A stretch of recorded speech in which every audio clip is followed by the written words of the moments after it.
ஹாய்ங்க, நான் தான் உங்கள் மகிழா மாதவன் பேசுகிறேன். இன்றைக்கி மணத்தக்காளி புளிக்குழம்பு எப்படி பண்ணலான்னு பார்க்கலாம் வாங்க.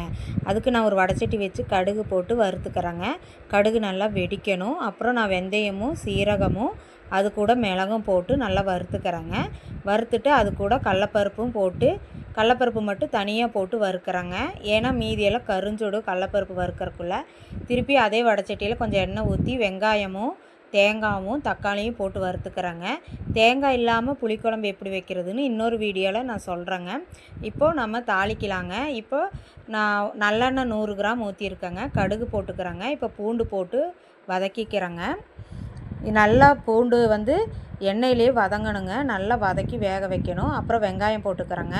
வெங்காயமும் நல்லா வதக்கிடணுங்க. இப்போ கருவேப்பிலை போட்டுக்கிறேன். இப்போ தக்காளி போட்டுக்கிறேங்க. தக்காளி போட்டு நல்லா வதக்கி விட்டுறலாங்க. இப்போ மணத்தக்காளியும் போட்டுக்கிறேங்க. இது நாங்கள் சுக்குட்டி காயின்னு தாங்க சொல்லுவோம். நீங்களே என்ன சொல்லுவீங்கன்னு கமெண்ட் பண்ணுங்கள். இப்போ நான் மல்லித்தூள் 2 ஸ்பூன் போட்டுக்கிறேங்க.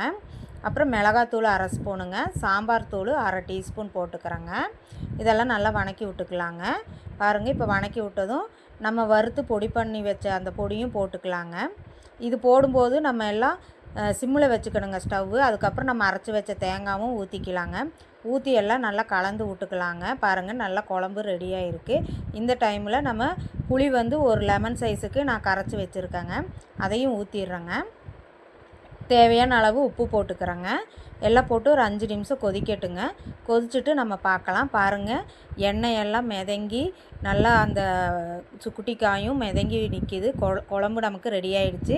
இந்த நேரத்தில் நம்ம கொஞ்சம் மல்லித்தலையும் போட்டு கலந்து விட்டுக்கலாங்க. என்னோடய வீடியோ உங்களுக்கு பிடிச்சிருந்ததுன்னா சப்ஸ்கிரைப் பண்ணுங்கள், பெல் ஐக்கானை கிளிக் பண்ணுங்கள், லைக் பண்ணுங்கள், ஷேர்